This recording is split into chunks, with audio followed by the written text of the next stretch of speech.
Fala pessoal, tudo bem? Estou aqui para tratar de um tema que eu sou indagado há muito tempo pelos meus alunos e todo mundo quer conversar sobre isso e eu converso abertamente sobre esse tema, mas são sempre conversas muito longas e eu pensei que talvez eu pudesse compilar todo esse conteúdo num vídeo só.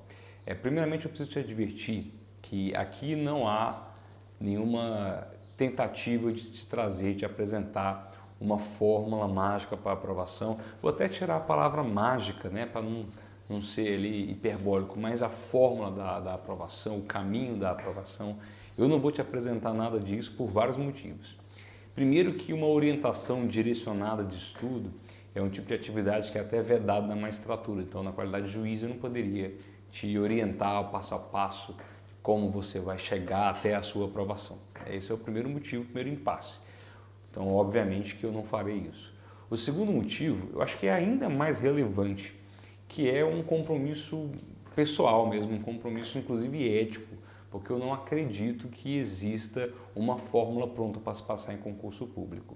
Não existe um roteiro pronto e acabado e você segue aquele roteiro e você passa, não segue aquele roteiro e você não passa.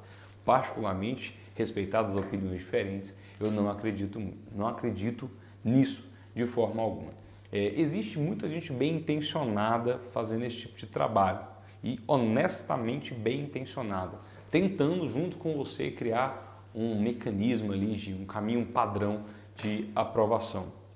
Mas tenho minhas reservas em relação a um número expressivo de pessoas que fazem isso em puro charlatanismo mesmo, sabe que no desespero você vai pagar, você vai contratar todo tipo de curso e todo tipo de profissional com o objetivo de alcançar o teu sonho e essas pessoas, enfim, se valem desse seu, às vezes desespero, um desespero natural, todo mundo que já foi concurseiro passa por ele e as pessoas exploram isso para tirar o seu dinheiro e para te vender uma espécie de manual da aprovação como se ele existisse e ele não existe. O que eu vou fazer aqui é basicamente compartilhar um pouco da minha trajetória e especificar a você o que é que eu acho que funcionou para mim, o que é que eu acho que não funcionou dentro de alguém que teve uma experiência de alguns anos em concurso público. E você pode absorver isso da forma que for útil para você, bem como descartar aquilo que você acha que não vai te ajudar. É uma conversa franca, um bate-papo que eu tenho sempre com meus alunos e hoje eu resolvi trazer para cá, para a coisa ficar mais fácil, ficar mais condensada, mais amplificada, inclusive uma vez que aqui eu possa alcançar mais pessoas.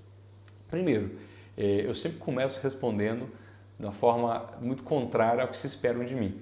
Os colegas, os alunos me perguntam, olha professor, como é que você estudava? Como era a sua organização? Qual foi a sua organização para aprovação até o cargo de juiz? E a primeira coisa que eu respondo é, eu não era nada organizado. Tá? O meu planejamento de estudo é caótico. E aqui eu já começo uma responsabilidade da minha parte. Eu estou te dizendo que é o estudo caótico que funciona? Obviamente não. Obviamente que não. Ah, mas o seu resultado deu certo, você chegou lá, você passou em um concurso de juiz, passou em outros concursos antes. Então funciona. Não, funcionou para mim e esse caos era um caos ordenado em alguns momentos e isso eu acho que vai ficar claro no decorrer dessa conversa. Mas eu nunca fui modelo de planejamento de estudo. Olha, aquele sujeito ali, ó, a regularidade do cronograma, da organização de estudo dele é de se impressionar. Não era o meu caso. E se você que está assistindo esse vídeo acredita que seu estudo também está bagunçado e é por isso que você nunca vai passar, não necessariamente, né? Você está aqui escutando alguém que teve reprovações e aprovações, tendo um estudo com algum grau de organização que deixava a desejar. Mas nem tudo era caos, daqui a pouco eu vou explicar. Mas antes de chegar lá, vou ponderar também que existem experiências em sentido contrário. Eu tenho uma amiga que o grau de organização e sistematização do estudo dela era impressionante, mas ela, infelizmente, enfim, levou, ou felizmente, acho que era o momento dela, levou muitos anos para ser aprovada num concurso fim e ainda não era o concurso que ela sonhava, ela se frustrou um pouco, mas hoje ela se entende melhor, se compreende, acredita que era o que tinha que ser e era o caminho dela, era a trajetória dela. Mas uma pessoa 100% organizada e o concurso que ela almejava, ela acabou não passando. Enfim, talvez passasse se tivesse persistido, mas ela entendeu que foram muitos anos e que aquela caminhada para ela não fazia mais sentido. Então, sim, você pode chegar no cargo fim tendo um estudo de uma forma, como pode não chegar e também chegar tendo um estudo de uma outra forma. Isso é bom ficar claro para, mais uma vez, reforçar que não existe nenhum tipo de padrão de estudo para ser aprovado, aliás, né? Mas agora, me retratando um pouco. Meu estudo era caótico? Era e não era. O que eu quero dizer quando eu digo que o meu estudo era caótico? Que eu oscilava muito, né? A minha intensidade oscilava, o meu método oscilava. Então, em um ano eu utilizei um método, em outro ano eu utilizei outro método. Isso lá atrás talvez tenha retardado meus resultados, tenha atrasado os meus resultados. Mas foram fundamentais esses erros, porque eu fui me solidificando a partir deles, eu fui melhorando minha preparação a partir desses erros. E quando eu especificamente direciono meu estudo para a magistratura, isso é algo recente, né? E organizo toda aquela minha experiência dentro da minha cabeça e consigo maturar aquilo num planejamento único, falar isso aqui vai ser o único método, eu não vou mudar mais, aí a coisa deslancha bem e eu consigo a aprovação na magistratura em um prazo até curto. Mas vamos lá, o que é que eu entendo que para mim foi interessante eu compreender? E até hoje eu acho que são assim, dogmas de quem está estudando para concurso. Embora não exista um portfólio único de como se aprovar, há alguns dogmas que eu acho que não tem como a gente abrir mão. Como, por exemplo, a constância às vezes é melhor do que a intensidade. Por exemplo, conheço pessoas que passam ali semanas estudando 10 horas por dia, né?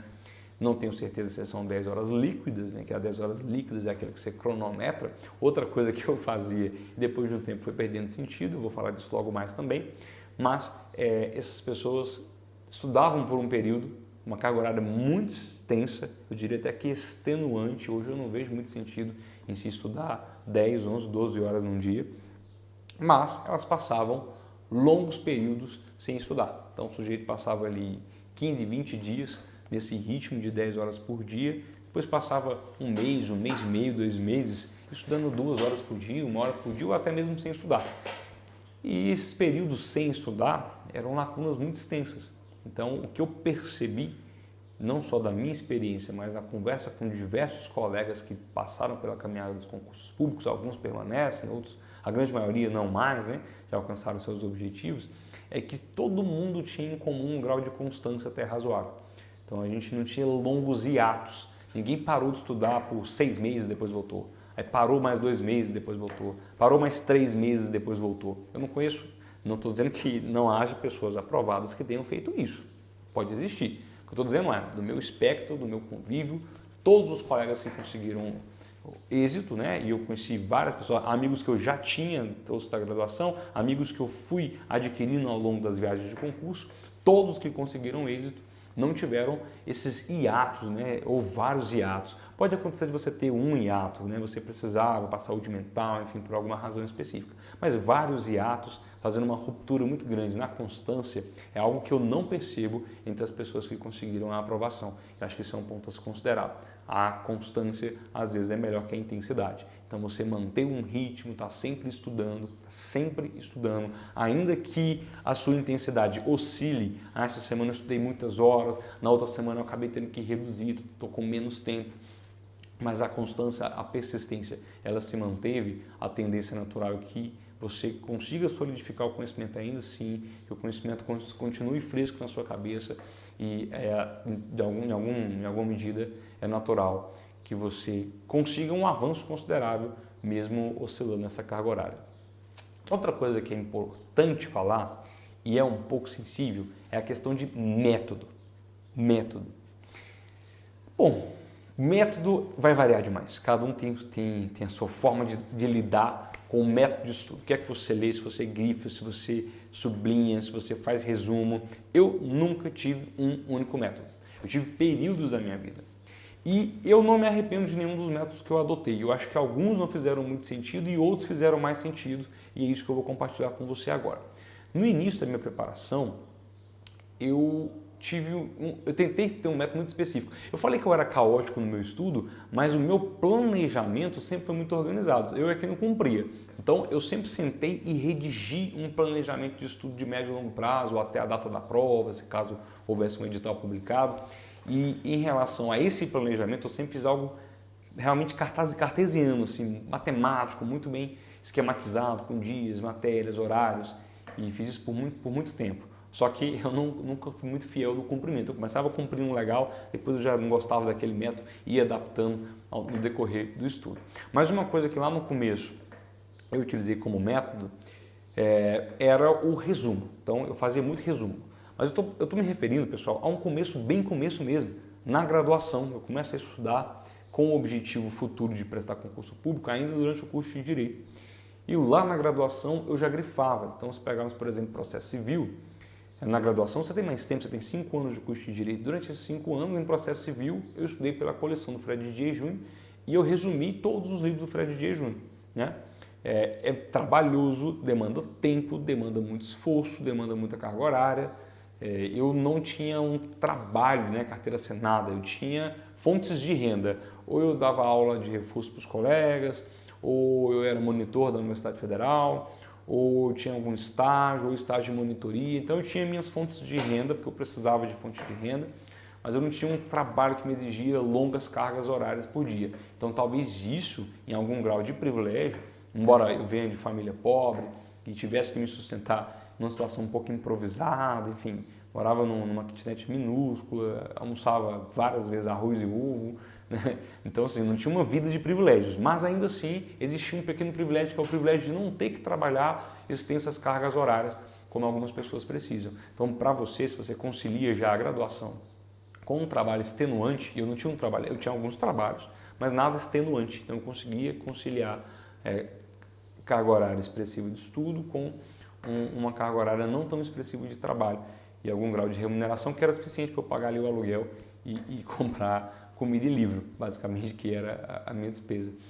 Mas se você tem essa carga horária mais extenuante, vai ficar mais difícil fazer resumo de manuais, tá? Então não se apegue a isso. Então tá aí, tá explicado, eu não estou resumindo o manual, é por isso que eu não passo. Não, cara, não se preocupe com isso, tá? Essa era a minha época de formação de base.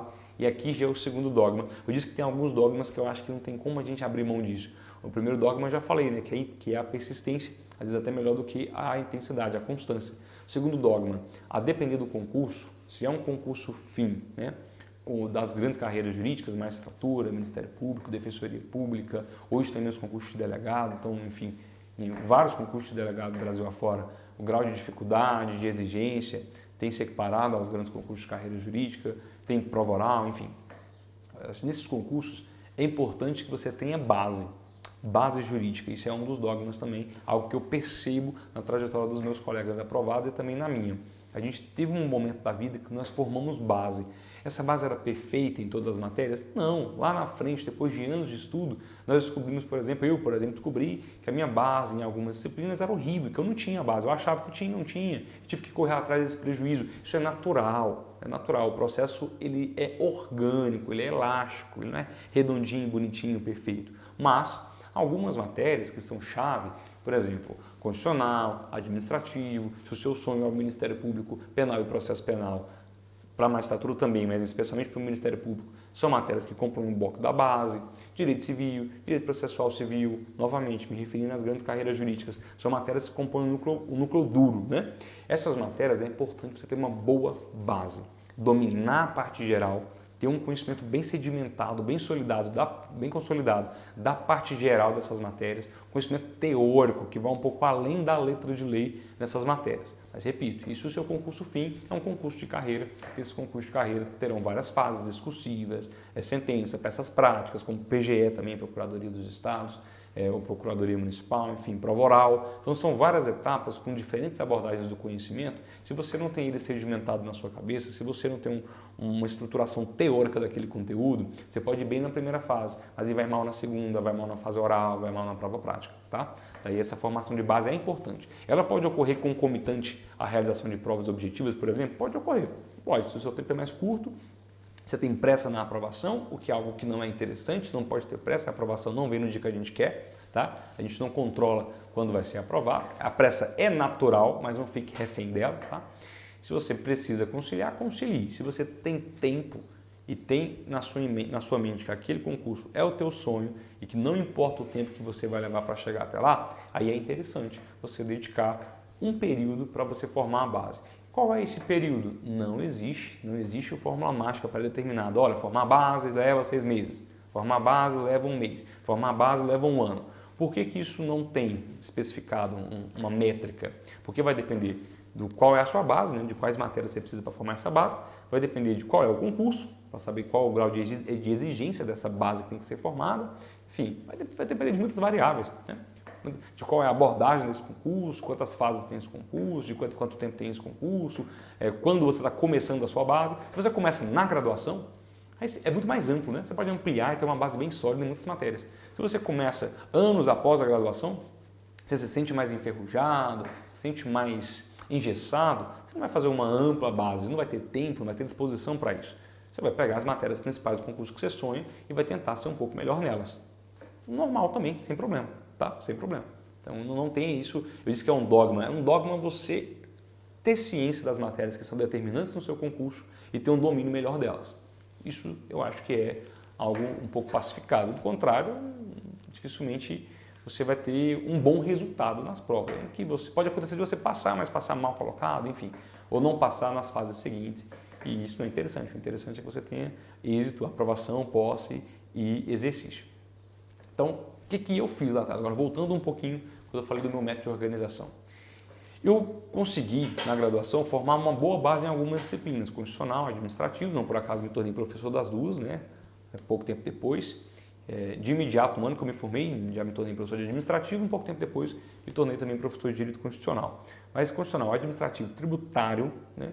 Porque eu queria ser procurador do Estado na época da faculdade, então eu achava que era importante ter um domínio de tributário. Não tenho domínio, mas tenho uma boa base, ainda lembro muita coisa, mesmo não sendo algo tão comum no meu cotidiano, né? Sou juiz de vara única, lido com execução fiscal, mas não é, enfim, um percentual muito expressivo do meu acervo, não é algo que eu tenho que lidar toda hora.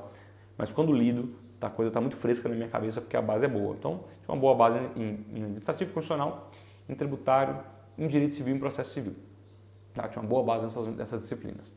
Mas lá na frente, em 2018, que é quando eu decido começar a estudar para magistratura, concurso de juiz, eu já sabia, obviamente, que eu não tinha base nenhuma em penal e processo penal, e são duas matérias também determinantes para o concurso da magistratura. Cai em absolutamente todas as fases, você tem que ter algum grau de domínio dessas disciplinas. E eu fiz isso que eu acabei de falar para vocês. Pode acontecer de você ter que formar a base lá na frente, já avançado no seu estudo? Pode acontecer. Foi o meu caso, eu tive que formar base de processo penal e direito penal, já com alguns anos de estudo, com alguns concursos aprovados, outros reprovados, enfim, já tinha um trabalho fixo, uma carga horária puxada, conciliava com o fato de ser professor, e resolvi novamente voltar a estudar para concurso em 2018 e precisei formar base em penal e processo penal. Dei 2 passos para trás, não tem problema, estacionei meu estudo, fiz um planejamento, comprei alguns livros específicos que eram sinopses, né? Eram livros mais enxutos, mas ainda assim densos, complexos, com muita informação, de penal e processo penal. Acho que foram 2 livros de processo penal, 3 de penal, livros menores,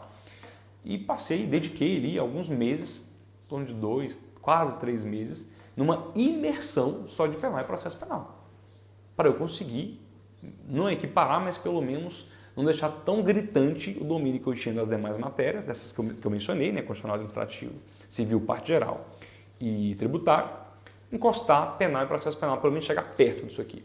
E foi suficiente, né? Poucos meses depois não, quando eu estava formando essa base, comecei em janeiro, acho que em março, se eu não estou enganado, já saiu o edital do primeiro concurso de juiz que eu prestei, e a prova já foi em junho, enfim, muito em cima, eu não podia ficar só estudando penal, tinha que estudar o resto também, senão não passaria, e acabei passando, tirei uma boa nota em penal, na prova objetiva acertei bastante processo penal, com matéria que eu não tinha domínio nenhum até então. Passei os 5 anos da faculdade, como diz o ditado popular, empurrando com a barriga essas 2 disciplinas, porque eu entendi que elas não eram importantes para mim. Isso foi uma imaturidade da minha parte, mas felizmente eu tive a oportunidade de corrigir isso anos depois, né? Então não cometa esse erro, leve a sério todas as disciplinas da graduação, estude o máximo que puder de todas as disciplinas da graduação, caso você esteja numa graduação de Direito.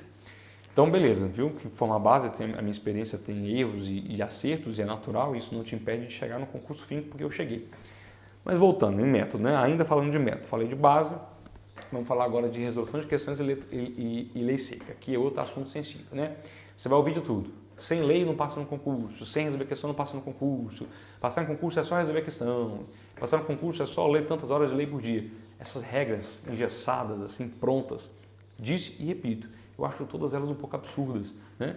Você tem que ter o bom senso, conciliar as coisas. É claro que se você nunca resolveu uma única questão de prova objetiva e se submete a um concurso público cuja primeira fase é objetiva, pelo menos 100 questões em geral, né? Em média 80, tem concursos que são 80 questões, outros são 100, 100 é o mais comum, prova CESP, certo e errado, costuma ser mais que isso, de 120 até 150 questões, enfim, são muitas questões objetivas. Se você nunca resolveu uma questão objetiva, é natural que você vai ter dificuldade. O natural é que você seja reprovado. Tá? Se você nunca respondeu nenhuma questão, é natural que você tenha dificuldade com a prova no dia e isso pode implicar a sua reprovação. Ah, mas é possível o sujeito passar sem nunca ter resolvido uma questão? Eu acho difícil, mas impossível não é. Impossível não é. Concurso público é você acumular conhecimento e entender como esse conhecimento é abordado em prova e conseguir colocá-lo para o examinador. É basicamente isso. O que vai diferenciar é a fase e a forma de abordagem. Então é possível? Possível é, mas é difícil. Vale a pena percorrer o caminho mais difícil? Eu acho que não.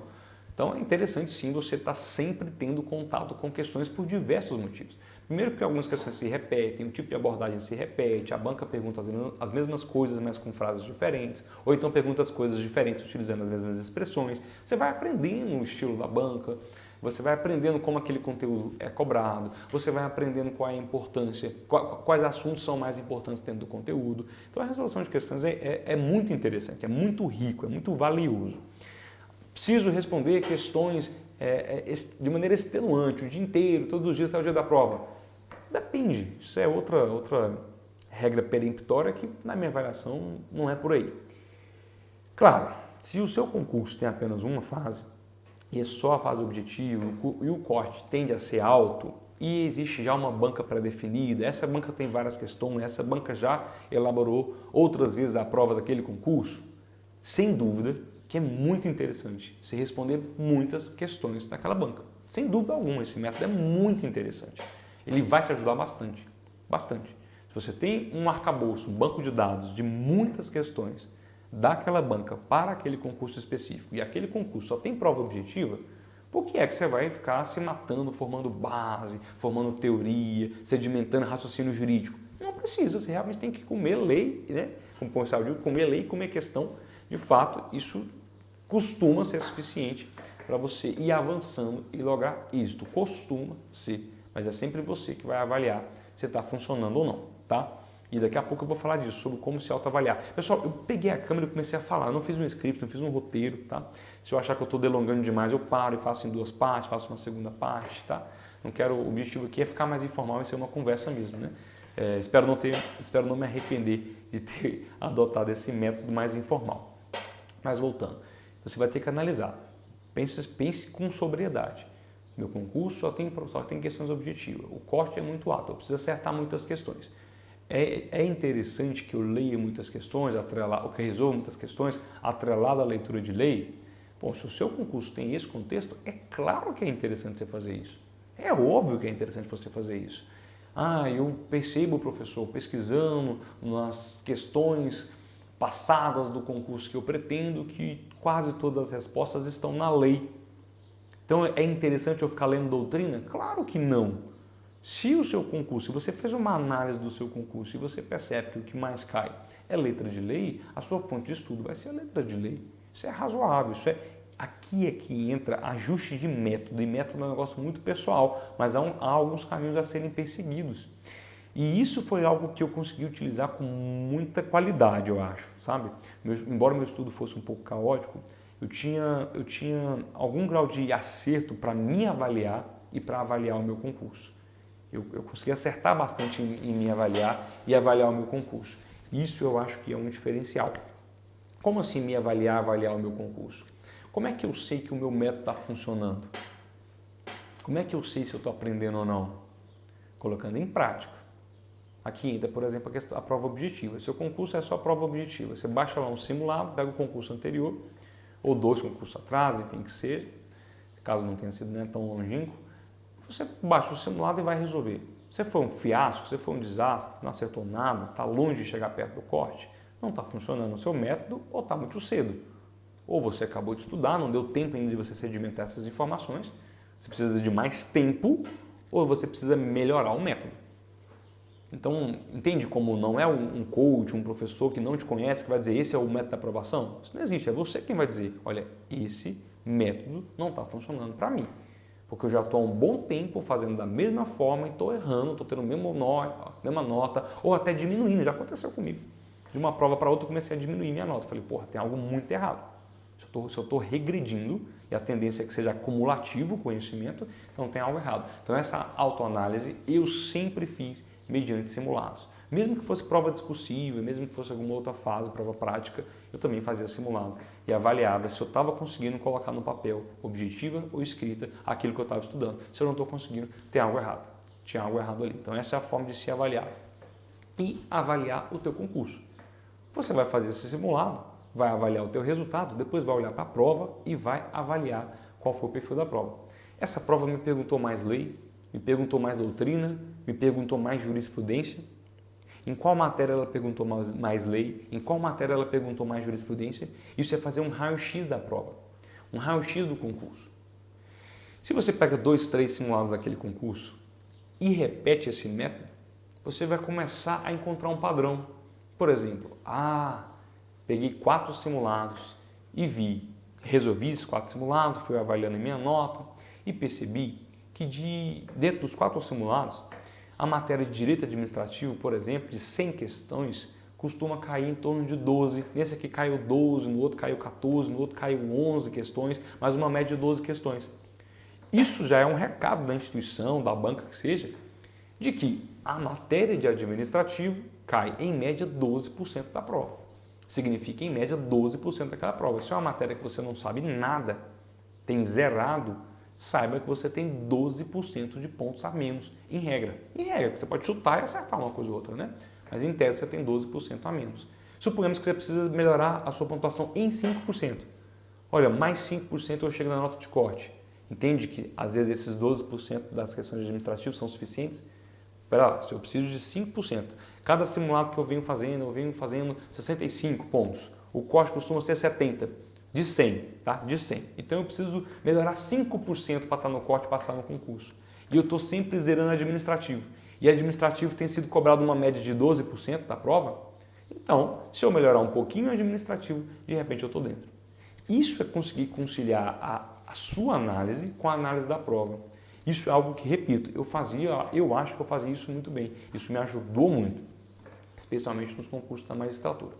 Pessoal, eu vou tentar tornar o vídeo menor. Estou vendo aqui que está com 28 minutos. Eu vou fazer em 2 partes então, tá? Eu vou parar agora, vou fazer a primeira parte. Eu venho com a segunda parte dizendo o seguinte, especificamente quais métodos eu fazia, como eu relacionava leitura de lei com leitura de questões, aliás, leitura de lei com leitura de doutrina e resolução de questões. Eu já te disse que lá atrás o meu método era resumir doutrina. Fiquei sempre resumindo? Não. Chegou um momento, especialmente após a graduação, que eu paro de resumir e começo a ler os meus resumos. Isso foi muito bom. Esse período em que eu fiz resumos, depois passei a ler os próprios resumos, eu acho que foi um dos períodos que eu tive um estudo de mais qualidade. Eu tive 2 pontos que eu acho que meu estudo foi de qualidade. O início do meu estudo lá atrás, na graduação ainda há muitos anos, e o final do meu estudo. Por que eu digo final, né? A última fase dos meus estudos, quando eu voltei a estudar para o concurso, tinha parado e voltei em 2018 e tive 2 aprovações da magistratura. Então foi ali que eu vi que meu estudo estava com qualidade, lá atrás e no final. No meio do caminho eu errei bastante. O meio do caminho é o maior período, tá? É o maior período. Entre o começo e o fim, o maior período é o meio. Nesse meio eu errei bastante, eu mudei muitos métodos e isso não me prejudicou. Isso foi me tornando mais experiente, isso foi me ajudando. Talvez você teria passado mais rápido, se tivesse ajustado lá atrás. Bom, talvez eu não tivesse a capacidade de ajustar se não fossem os erros. Então, essa resposta eu nunca vou ter. Se eu teria passado mais rápido, se os métodos que eu usei em 2018 eu tivesse usado em 2015, 2016, 2015 foi quando eu me formei, talvez, mas não sei dizer, porque talvez não. Né? Talvez eu não teria inteligência suficiente, maturidade suficiente para ajustar, para criar o método. Então, a trajetória é natural e não é a gente que define. Se a gente tem constância, foco e mínimo de responsabilidade, não é a gente que define a trajetória, a gente acaba brincando que é o concurso que escolhe você. Sua hora vai chegar, você atrelar o mínimo de esforço, muito esforço, né? Com o mínimo de método de organização e constância, a tendência natural é que você consiga aprovação em algum momento, tá? Vou dividir o vídeo agora, depois eu volto explicando quais foram os outros métodos que eu utilizei e especialmente como é que eu conciliei questões, lei seca e doutrina e a partir de que momento que eu vi que a coisa estava funcionando melhor em relação a questões e lei seca. Já dou um spoiler, já dou um furo. Por muitos anos eu não fui aquele sujeito que come lei seca, fica lendo lei todo dia. E também por muitos anos eu não fui o sujeito que resolve questões, eu resolvia poucas questões. Isso é uma dica? Não. Estou dizendo para você fazer isso? Não. Para mim funcionou? Em alguma medida funcionou e eu vou te explicar por quê no próximo vídeo. E já pondero em relação à lei seca e em relação a questões. Para o concurso que eu prestava lá atrás, que era a Procuradoria, que era a PGE, e o concurso que eu passei a prestar em 2018, que é a magistratura, para esses dois concursos, tão somente a leitura de lei e resolução de questões não me parecia suficiente e até hoje não me parece suficiente. Necessário talvez, mas suficiente não bastaria. Há concursos que eu vejo que talvez isso baste. A leitura de lei atrelada à resolução de questões basta para muitos concursos. Para o que eu queria lá e para o que eu quis depois em 2018, não bastava. Isso foi um dos motivos de eu não ser um feroz devorador de questões e de lei. Mas eu vou explicar isso com mais detalhes porque eu acho que pode ser interessante para a sua trajetória no segundo vídeo. Eu só vou tomar uma água aqui, já volto e gravo para vocês, tá bom?